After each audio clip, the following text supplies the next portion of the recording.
بسم اللہ الرحمن الرحیم شروع اللہ کے نام سے جو رحمان و رحیم ہے۔ قل اعوذ برب الفلق من شر ما خلق ومن شر غاسق اذا وقب ومن شر النفاثات في العقد ومن شر حاسد اذا حسد۔ کہو میں پناہ مانگتا ہوں صبح کے رب کی ہر اس چیز کے شر سے جو اس نے پیدا کی ہے، اور رات کی تاریکی کے شر سے جبکہ وہ چھا جائے، اور گرہوں میں پھونکنے والوں یا والیوں کے شر سے، اور حاسد کے شر سے جبکہ وہ حسد کرے۔ کہو چونکہ قل یعنی کہو کا لفظ اس پیغام کا ایک حصہ ہے جو تبلیغ رسالت کے لیے نبی صلی اللہ علیہ وسلم پر بذریعہ وحی نازل ہوا ہے، اس لیے اگرچہ اس ارشاد کے اولین مخاطب تو رسول اللہ صلی اللہ علیہ وسلم ہی ہیں، مگر آپ کے بعد ہر مومن بھی اس کا مخاطب ہے۔ پناہ مانگتا ہوں، پناہ مانگنے کے فعل میں لازماً 3 اجزاء شامل ہوتے ہیں: ایک بجائے خود پناہ مانگنا، دوسرے پناہ مانگنے والا، تیسرا وہ جس کی پناہ مانگی جائے۔ پناہ مانگنے سے مراد کسی چیز سے خوف محسوس کر کے اپنے آپ کو اس سے بچانے کے لیے کسی دوسرے کی حفاظت میں جانا، یا اس کی آڑ لینا، یا اس سے لپٹ جانا، یا اس کے سائے میں چلا جانا ہے۔ پناہ مانگنے والا بہرحال وہی شخص ہوتا ہے جو محسوس کرتا ہے کہ جس چیز سے وہ ڈر رہا ہے اس کا مقابلہ وہ خود نہیں کر سکے گا، بلکہ وہ اس کا حاجت مند ہے کہ اس سے بچنے کے لیے دوسرے کی پناہ لے۔ پھر جس کی پناہ مانگی جاتی ہے وہ لازماً کوئی ایسا ہی شخص یا وجود ہوتا ہے جس کے متعلق پناہ لینے والا یہ سمجھتا ہے کہ اس خوفناک چیز سے وہی اس کو بچا سکتا ہے۔ اب پناہ کی ایک قسم تو وہ ہے جو قوانین طبعی کے مطابق عالم اسباب کے اندر کسی محسوس مادی چیز یا شخص یا طاقت سے حاصل کی جاتی ہے، مثلا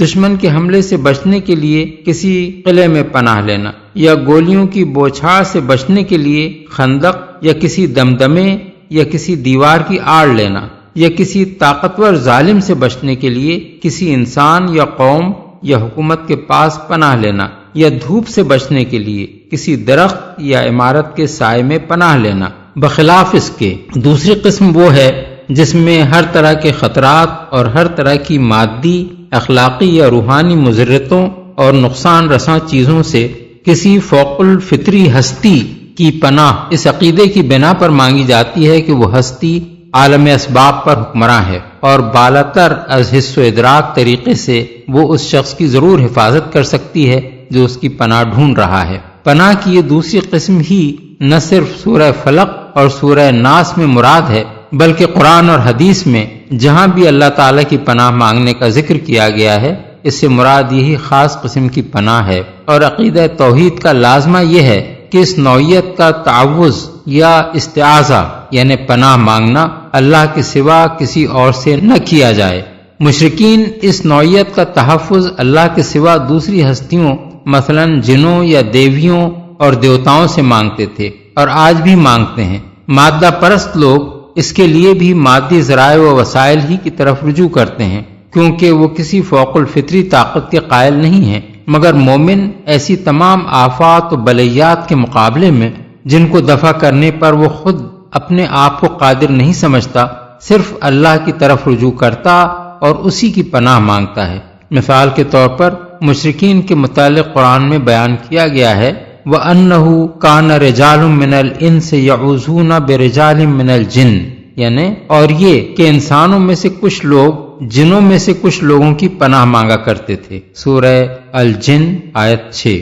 اور اس کی تشریح کرتے ہوئے ہم سورہ جن میں حضرت عبداللہ بن عباس کی یہ روایت نقل کر چکے ہیں کہ مشرکین عرب کو جب رات کسی سنسان وادی میں گزارنی پڑتی تو وہ پکار کر کہتے ہم اس وادی کے رب کی یعنی اس جن کی جو اس وادی پر حکمراں ہے یا اس وادی کا مالک ہے پناہ مانگتے ہیں۔ بخلاف اس کے فرعون کے متعلق فرمایا گیا ہے کہ کہ حضرت موسیٰ کی پیش کردہ عظیم نشانیوں کو دیکھ کر فتولا برکنہ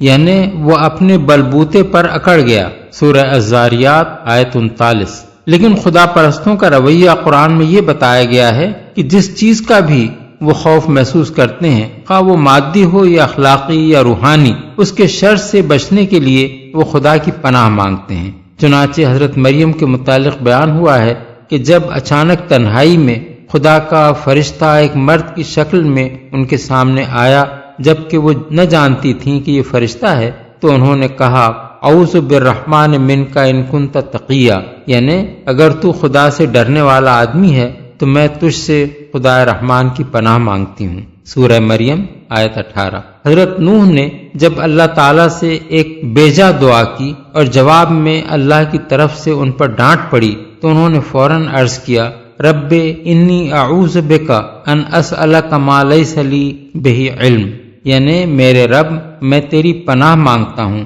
اس بات سے کہ میں تجھ سے ایسی چیز کی درخواست کروں جس کا مجھے علم نہیں ہے۔ سورہ ہود آیت 47۔ حضرت موسیٰ نے جب بنی اسرائیل کو گائے ذبح کرنے کا حکم دیا اور انہوں نے کہا کہ آپ ہم سے مذاق کرتے ہیں، تو انہوں نے جواب میں فرمایا اعوذ باللہ ان اکون من الجاہلین، یعنی میں خدا کی پناہ مانگتا ہوں اس بات سے کہ جاہلوں کی سی باتیں کروں۔ سورہ البقرہ آیت 67۔ یہی شان ان تمام تعوذات کی ہے جو رسول اللہ صلی اللہ علیہ وسلم سے کتب حدیث میں منقول ہوئے ہیں۔ مثال کے طور پر حضور کی حسب ذیل دعاؤں کو ملاحظہ کیجیے۔ ان عائشہ ان النبی صلی اللہ علیہ وسلم کان یقول فی دعائہ اللہم انی اعوذ بک من شر ما عملت ومن شر ما لم اعمل، بروایت مسلم۔ یعنی حضرت عائشہ سے روایت ہے کہ نبی صلی اللہ علیہ وسلم اپنی دعاؤں میں یہ فرمایا کرتے تھے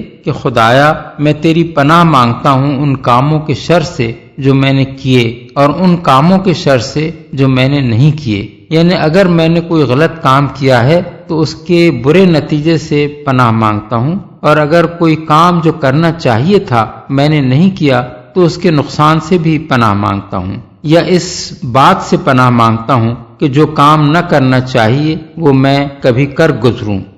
ان ابن عمر کان من دعاء رسول اللہ صلی اللہ علیہ وسلم اللہم انی اعوذ بک من زوال نعمتک وتحول عافیتک وفجأۃ نقمتک وجمیع سخطک، بروایت مسلم۔ ابن عمر کی روایت ہے کہ رسول اللہ صلی اللہ علیہ وسلم کی دعاؤں میں سے ایک یہ بھی تھی کہ خدایا میں تیری پناہ مانگتا ہوں اس سے کہ تیری جو نعمت مجھے حاصل ہے وہ چھن جائے، اور تجھ سے جو عافیت مجھے نصیب ہے وہ نصیب نہ رہے، اور تیرا غضب یکایک ٹوٹ پڑے، اور پناہ مانگتا ہوں تیری ہر طرح کی ناراضی سے۔ عن زید بن ارقم کان رسول اللہ صلی اللہ علیہ وسلم یقول اللہم انی اعوذ بک من علم لا ينفع ومن قلب لا یخشع ومن نفس لا تشبع ومن دعوت لا یستجاب، بروایت مسلم۔ یعنی زید بن ارقم کی روایت ہے کہ نبی صلی اللہ علیہ وسلم فرمایا کرتے تھے خدایا میں تیری پناہ مانگتا ہوں اس علم سے جو نافع نہ ہو، اس دل سے جو تیرا خوف نہ کرے، اس نفس سے جو کبھی سیر نہ ہو، اور اس دعا سے جو قبول نہ کی جائے۔ عن ابی ہریرہ قال رسول اللہ صلی اللہ علیہ وسلم یقول اللہم انی اعوذ بک من الجوع فإنہ بیست زجیع وَأَعُوذُ بِكَ مِنَ الْخِيَانَةِ فَإِنَّهُ بِئْسَتِ الْبِطَانَةُ، بروایت ابو داؤد۔ حضرت ابو ہریرہ کی روایت ہے کہ رسول اللہ صلی اللہ علیہ وسلم فرماتے تھے خدایا میں تیری پناہ مانگتا ہوں بھوک سے، کیونکہ وہ بدترین چیز ہے جس کے ساتھ کوئی رات گزارے، اور تیری پناہ مانگتا ہوں خیانت سے، کیونکہ وہ بڑی بدباطنی ہے۔ عن انس ان النبی صلی اللہ علیہ وسلم کان یقول اللہم انی اعوذ بک من البرس والجنون والجذام وسیء الاقسام، بروایت ابو داؤد۔ یعنی حضرت انس کی روایت ہے کہ رسول اللہ صلی اللہ علیہ وسلم فرمایا کرتے تھے خدایا میں تیری پناہ مانگتا ہوں کوڑ اور جنون اور جذام اور تمام بری بیماریوں سے۔ عن عائشہ ان النبی صلی اللہ علیہ وسلم کان یدعو بہؤلاء الکلمات اللہم انی اعوذ بک من فتنة النار ومن شر الغنى والفقر بروایت ترمذی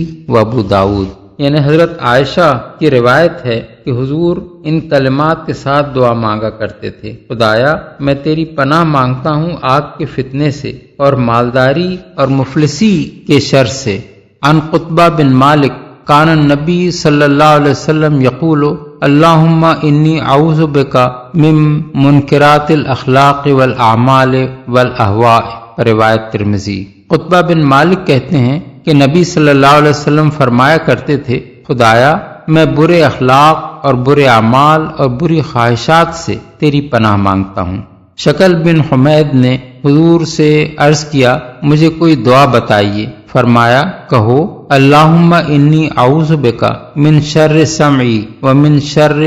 بصری ومن شر لسانی ومن شر قلبی ومن شر منی، بروایت ترمذی و ابو داود۔ یعنی خدایا میں تیری پناہ مانگتا ہوں اپنی سماعت کے شر سے اور اپنی بصارت کے شر سے اور اپنی زبان کے شر سے اور اپنے دل کے شر سے اور اپنی شہوت کے شر سے۔ عن انس بن مالک کان رسول اللہ صلی اللہ علیہ وسلم یقول اللہم انی اعوذ بک من العجز والکسل والجبن والحرم والبخل واعوذ بک من عذاب القبر ومن فتنة المحیا والممات، وفی روایت لمسلم وزلع الدین وغلبۃ الرجال، بروایت بخاری و مسلم۔ انس بن مالک کی روایت ہے کہ رسول اللہ صلی اللہ علیہ وسلم فرمایا کرتے: خدایا میں تیری پناہ مانگتا ہوں عاجزی اور سستی اور بزدلی اور بڑھاپے اور بخل سے، اور تیری پناہ مانگتا ہوں قبر کے عذاب اور زندگی و موت کے فتنے سے۔ اور مسلم کی ایک روایت میں یہ بھی ہے: اور قرض کے بوجھ سے اور اس بات سے کہ لوگ مجھ پر غالب ہوں۔ عن خولہ بنت حکیم السلمیہ سمعت رسول اللہ صلی اللہ علیہ وسلم یقول من نزل منزلا ثم قال اعوذ بکلمات اللہ التامات من شر ما خلق لم يضره شیء حتی یرتحل من ذلک المنزل، بروایت مسلم۔ یعنی خولہ بنت حکیم سلمیہ کہتی ہیں کہ میں نے رسول اللہ صلی اللہ علیہ وسلم کو یہ فرماتے سنا ہے کہ جو شخص کسی نئی منزل پر اترے اور یہ الفاظ کہے کہ میں اللہ کے بے عیب کلمات کی پناہ مانگتا ہوں مخلوقات کے شر سے، تو اسے کوئی چیز نقصان نہ پہنچائے گی یہاں تک کہ وہ اس منزل سے کوچ کر جائے۔ یہ حضور کے چند تعوذات بطور نمونہ ہم نے احادیث سے نقل کیے ہیں، جن سے معلوم ہوتا ہے کہ مومن کا کام ہر خطرے اور شر سے خدا کی پناہ مانگنا ہے، نہ کہ کسی اور کی پناہ، اور نہ اس کا یہ کام ہے کہ خدا سے بے نیاز ہو کر وہ اپنے آپ پر بھروسہ کرے۔ صبح کے رب کی اصل میں لفظ رب الفلق استعمال ہوا ہے۔ فلق کے اصل معنی پھاڑنے کے ہیں۔ مفسرین کی عظیم اکثریت نے اس سے مراد رات کی تاریکی کو پھاڑ کر سپیدہ صبح نکالنا لیا ہے، کیونکہ عربی زبان میں فلق الصبح کا لفظ طلوع صبح کے معنی میں بکثرت استعمال ہوتا ہے۔ قرآن میں بھی اللہ تعالیٰ کے لیے فالق الاصباح کے الفاظ استعمال ہوئے ہیں، یعنی وہ جو رات کی تاریکی کو پھاڑ کر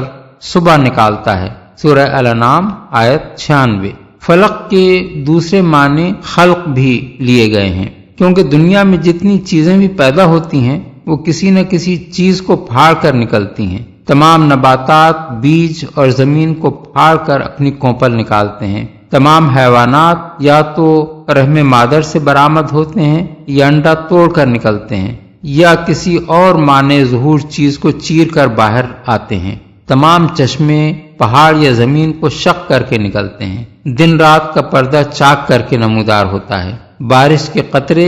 بادلوں کو چیر کر زمین کا رخ کرتے ہیں۔ غرض موجودات میں سے ہر چیز کسی نہ کسی طرح کے انشقاق کے نتیجے میں عدم سے وجود میں آتی ہے، حتیٰ کہ زمین اور سارے آسمان بھی پہلے ایک ڈھیر تھے جس کو پھاڑ کر انہیں جدا جدا کیا گیا۔ کانتا رتقن ففتقناہما، سورہ الانبیاء آیت 30۔ بس اس معنی کے لحاظ سے فلق کا لفظ تمام مخلوقات کے لیے عام ہے۔ اب اگر پہلے معنی لیے جائیں تو آیت کا مطلب یہ ہوگا کہ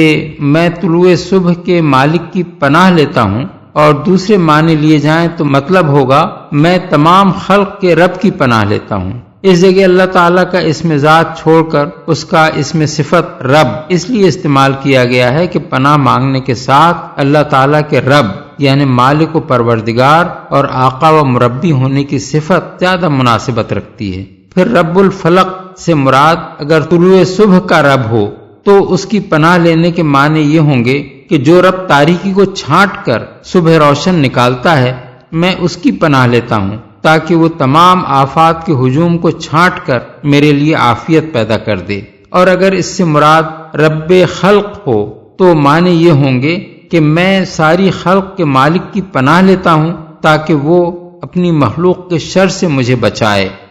جو اس نے پیدا کی ہے۔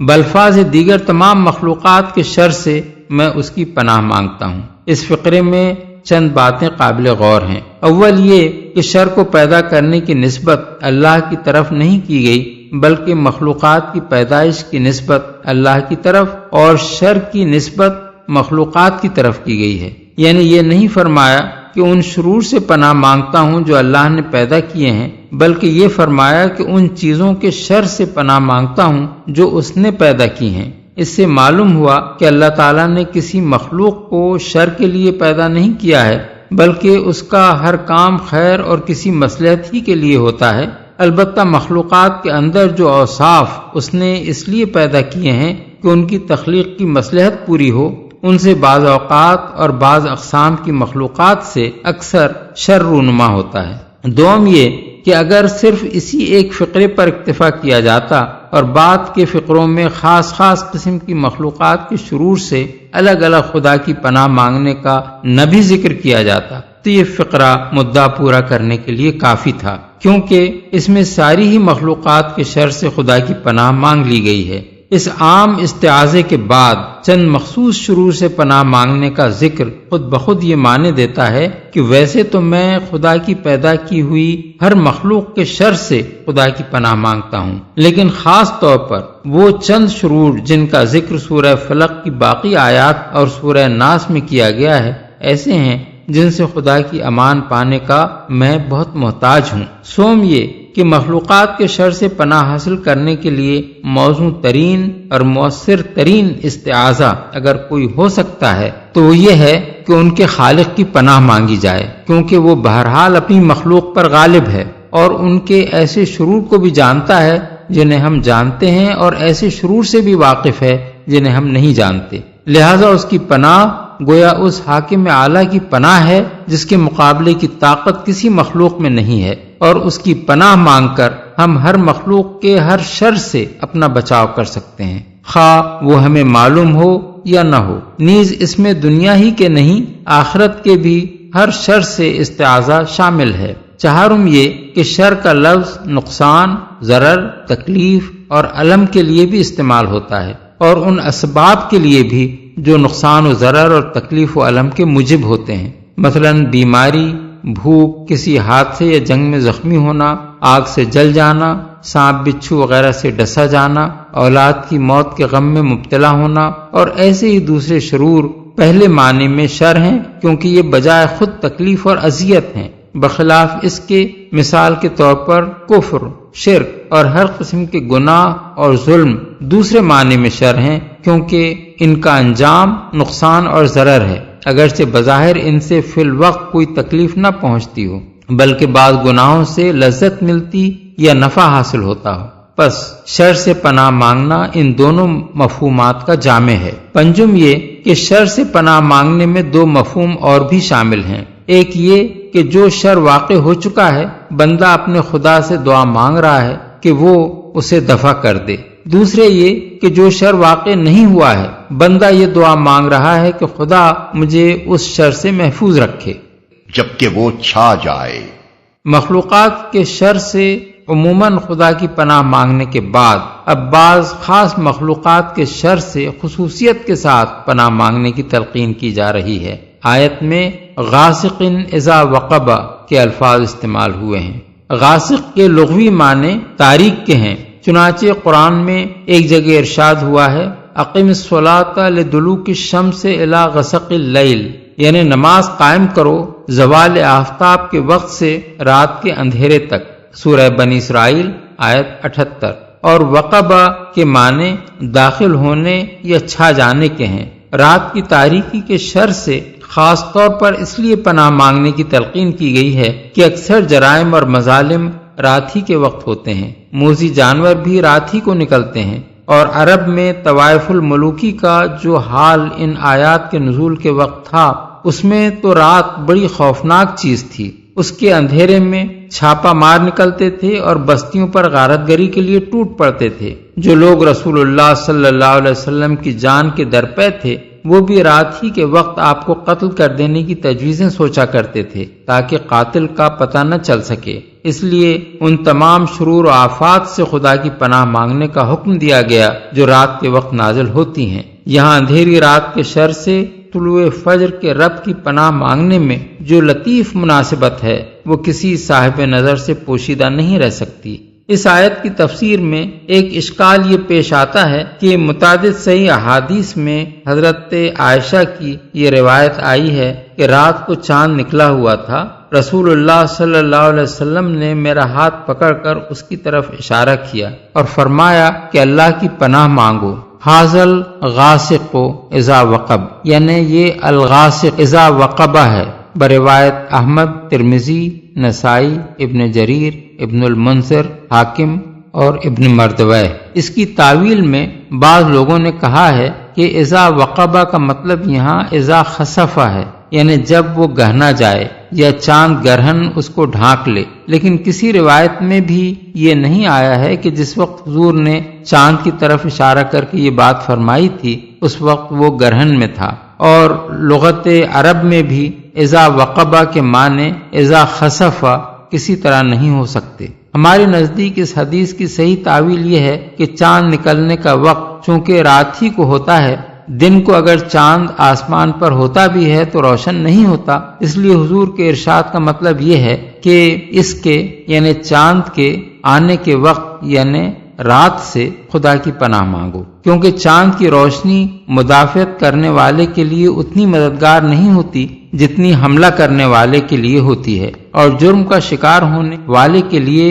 اتنی مددگار نہیں ہوتی جتنی مجرم کے لیے ہوا کرتی ہے۔ اسی بنا پر حدیث میں رسول اللہ صلی اللہ علیہ وسلم کا ارشاد ہے کہ ان الشمس اذا غربت انتشرت الشیاطین فاقفتوا صبیانکم واحبسوا مواشیکم حتی تذهب فہمۃ العشاء، یعنی جب سورج غروب ہو جائے تو شیاطین ہر طرف پھیل جاتے ہیں، لہذا اپنے بچوں کو گھروں میں سمیٹ لو اور اپنے جانوروں کو باندھ رکھو جب تک رات کی تاریکی ختم نہ ہو جائے۔ پھونکنے والوں کے شر سے اصل الفاظ ہیں نفاثات فی العقد، عقد جمع ہے عقدہ کی جس کے معنی گرہ کے ہیں، جیسی مثلاً تاگے یا رسی میں ڈالی جاتی ہے۔ نفس کے معنی پھونکنے کے ہیں۔ نفاثات جمع ہے نفاثہ کی، جس کو اگر علامہ کی طرح سمجھا جائے تو مراد بہت پھونکنے والے مرد ہوں گے، اور اگر اسے مؤنث کا صیغہ سمجھا جائے تو مراد بہت پھونکنے والی عورتیں بھی ہو سکتی ہیں، اور نفوس یا جماعتیں بھی، کیونکہ عربی میں نفس اور جماعت دونوں مؤنث ہیں۔ گرام میں پھونکنے کا لفظ اکثر بلکہ تمام مفسرین کے نزدیک جادو کے لیے استعارہ ہے، کیونکہ جادوگر عموماً کسی ڈور یا تاگے میں گرا دیتے اور اس پر پھونکتے جاتے ہیں۔ بس آیت کا مطلب یہ ہے کہ میں طلوع فجر کے رب کی پناہ مانگتا ہوں جادوگروں یا جادوگرنیوں کے شر سے۔ اس مفہوم کی تائید وہ روایات بھی کرتی ہیں جن میں بتایا گیا ہے کہ رسول اللہ صلی اللہ علیہ وسلم پر جب جادو ہوا تھا تو جبریل علیہ السلام نے آ کر حضور کو معوذتین پڑھنے کی ہدایت کی تھی، اور معوذتین میں یہی ایک فقرہ ہے جو براہ راست جادو سے تعلق رکھتا ہے۔ ابو مسلم اصفہانی اور زمخشری نے نفاثات فی العقد کا ایک اور مفہوم بھی بیان کیا ہے، اور وہ یہ ہے کہ اس سے مراد عورتوں کی مکاری اور مردوں کے عزائم اور آراء اور خیالات پر ان کی اثر اندازی ہے، اور اس کو جادوگری سے تشبیہ دی گئی ہے، کیونکہ عورتوں کی محبت میں مبتلا ہو کر آدمی کا وہ حال ہو جاتا ہے گویا اس پر جادو کر دیا گیا ہے۔ یہ تفسیر اگرچہ پر لطف ہے لیکن اس تفسیر کے خلاف ہے جو سلف سے مسلم چلی آتی ہے، اور ان حالات سے بھی یہ مطابقت نہیں رکھتی جن میں معوذتین نازل ہوئی ہیں، جیسا کہ ہم دیباچے میں بیان کر چکے ہیں۔ جادو کے متعلق یہ جان لینا چاہیے کہ اس میں چونکہ دوسرے شخص پر برا اثر ڈالنے کے لیے شیاطین یا ارواح خبیثہ یا ستاروں کی مدد مانگی جاتی ہے، اس لیے قرآن میں اسے کفر کہا گیا ہے۔ وما کفر سلیمان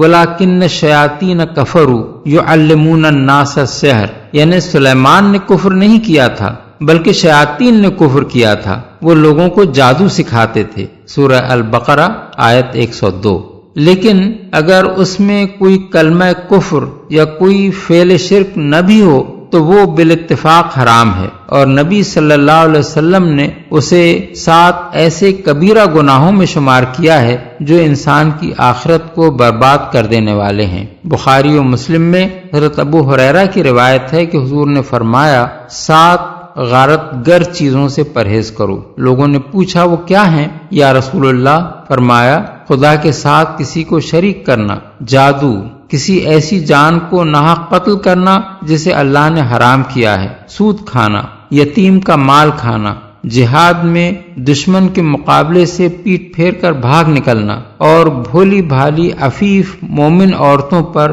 زنا کی تہمت لگانا۔ جبکہ وہ حسد کرے۔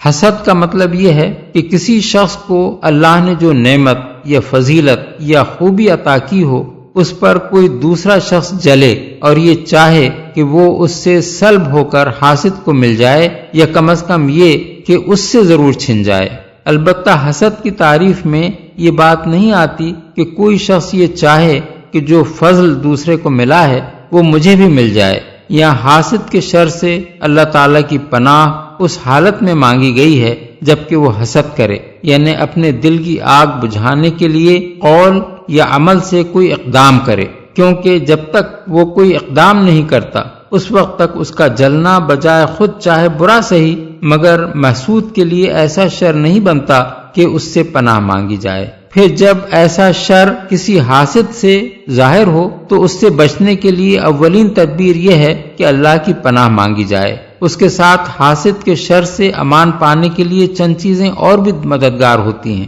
ایک یہ کہ انسان اللہ پر بھروسہ کرے اور یقین رکھے کہ جب تک اللہ نہ چاہے کوئی اس کا کچھ نہیں بگاڑ سکتا۔ دوسرے یہ کہ حاسد کی باتوں پر صبر کرے، بے صبر ہو کر ایسی باتیں یا کارروائیاں نہ کرنے لگے جن سے وہ خود بھی اخلاقی طور پر حاسد ہی کی سطح پر آ جائے۔ تیسرے یہ کہ حاسد خواہ خدا سے بے خوف اور خلق سے بے شرم ہو کر کیسی بےہودہ حرکتیں کرتا رہے، محسود بہرحال تقوی پر قائم رہے۔ چوتھے یہ کہ اپنے دل کو اس کی فکر سے بالکل فارغ کر لے اور اس کو اس طرح نظر انداز کر دے کہ گویا وہ ہے ہی نہیں، کیونکہ اس کی فکر میں پڑنا حاسد سے مغلوب ہونے کا پیش خیمہ ہوتا ہے۔ پانچویں یہ کہ حاسد کے ساتھ بدی سے پیش آنا درکنار، جب کبھی ایسا موقع آئے کہ محسود اس کے ساتھ بھلائی اور احسان کا برتاؤ کر سکتا ہو تو ضرور ایسا ہی کرے، قطع نظر اس سے کہ حاسد کے دل کی جلن محسود کے اس نیک رویے سے مٹتی ہے یا نہیں۔ چھٹے یہ کہ محسود توحید کے عقیدے کو ٹھیک ٹھیک سمجھ کر اس پر ثابت قدم رہے، کیونکہ جس دل میں توحید بسی ہوئی ہو اس میں خدا کے خوف کے ساتھ کسی اور کا خوف جگہ ہی نہیں پا سکتا۔